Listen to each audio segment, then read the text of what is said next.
Praise the lord. ప్రభునందు ప్రియ సహోదరి సహోదరులకు ప్రభు అయిన యేసుక్రీస్తు నామమున మీ అందరికీ శుభవందనాలు తెలియజేసుకుంటున్నానండి. ఈ అనుదిన ఆజ్ఞలనే కార్యక్రమానికి మిమ్మల్ని అందరినీ ప్రేమపూర్వకంగా ఆహ్వానిస్తూ ఉన్నాము.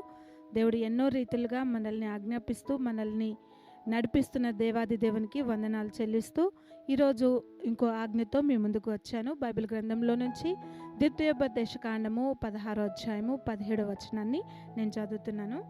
వారి వట్టి చేతులతో యెహోవా సన్నిధిని కనబడగా నీ దేవుడైన యెహోవా నీకు అనుగ్రహించిన దీవెన చొప్పున ప్రతివాడును తన శక్తి కొలది ఇయ్యవలెను.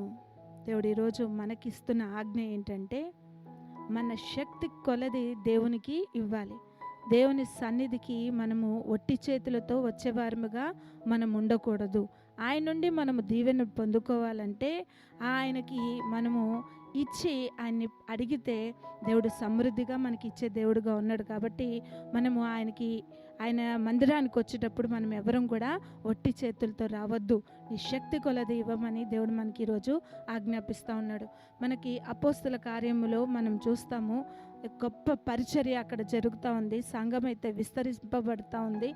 ఆ టైంలో ఎవరి ఆస్తులు వారు అమ్మేసి అందరూ కూడా అపోస్తుల పాదముల దగ్గర పెట్టి మీరు పరిచర్య నిమిత్తమై వాడండి అని చెప్పి అందరూ ఎంతో త్యాగపూర్వకంగా తమకున్న సమస్తమును తీసుకొచ్చి వారికి అప్పచెప్తున్న ఒకానొక రోజు ఒక యువకుని గురించి మనం ఈరోజు ఆలోచిద్దాం. ఆయన పేరు యోసేపు. యోసేపు అనే ఆయన చాలా ధనవంతుడు, చాలా భూమి గలవాడిగా ఉన్నాడు.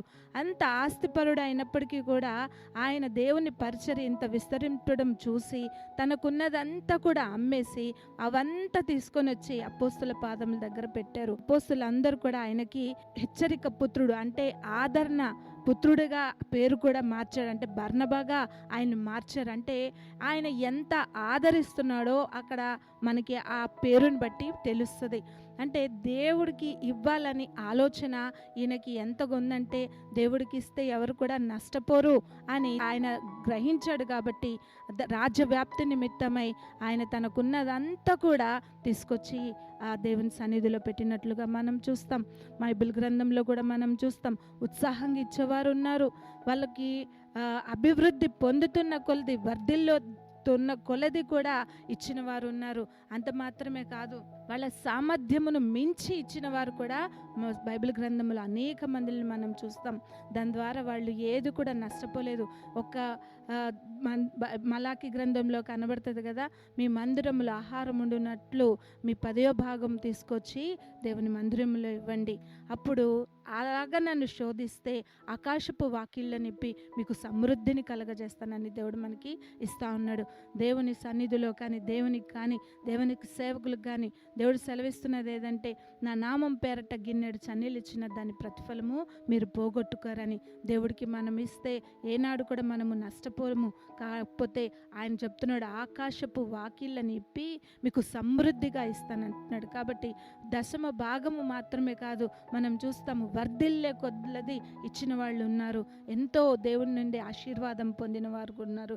కాబట్టి మనం దేవుని మందిరములో ఒట్టి చేతులతో మనం కనబడకుండా మన సమృద్ధి లేకపోతే మనం వర్ధిల్లున్న కొలది దేవునికి ఇస్తే దేవుడు మనల్ని ఆశీర్వదించడానికి సిద్ధంగా ఉన్నాడు. కాబట్టి ఆయన ఆజ్ఞలను గైకొంటూ ఆయన చెప్పిన మాటల్ని గైకొంటూ దేవునికి ఇచ్చి మనం శోధించి ఆయన నుండి మనము ఆశీర్వాదం పొందుకుందాం. ఈ లోకంలో మనం ఎంత సంపాదించినా కానీ అది చిల్లు సంచుల్లో వేసిన రీతిలో ఉండొచ్చు.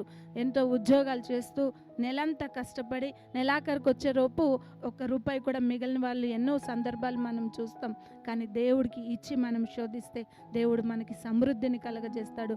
లేమి అనే మాట మన జీవితంలో లేకుండా దేవుడు మనల్ని ముందుకు నడిపిస్తాడు. కాబట్టి అట్టి కృప దేవుడు మనందరికి కూడా అనుగ్రహించునుగాక. చిన్న ప్రార్థన చేసుకుందాం. పరిశుద్ధుడా మహాగణుడా నీకు వందనాలు స్తోత్రాలు చెల్లిస్తున్నాం ప్రభా. దేవా ఉదయకాల సమయంలో ప్రభా నాయన దేవా మమ్మల్ని ప్రభా నాయన మీరు ఆజ్ఞాపించిన రీతిగా ప్రభా దేవా మీకు ఇచ్చి మేము శోధించేవారుగా నాయన మా సామర్థ్యము కంటే మిక్కిలిగా మీకు ఇచ్చి ప్రభా నాయన మీ నుండి ఆశీర్వాదం పొందుకునే వారముగా ఉత్సాహంగా ఇచ్చేవారంగా మేము ఉండుటకు మీ ఆజ్ఞలన్నీ గాయకొని ముందుకు సాగే కృపను దయచేయమని యేసు నామమున ప్రార్థించి వేడుకున్నాం తండ్రి. ఆమేన్.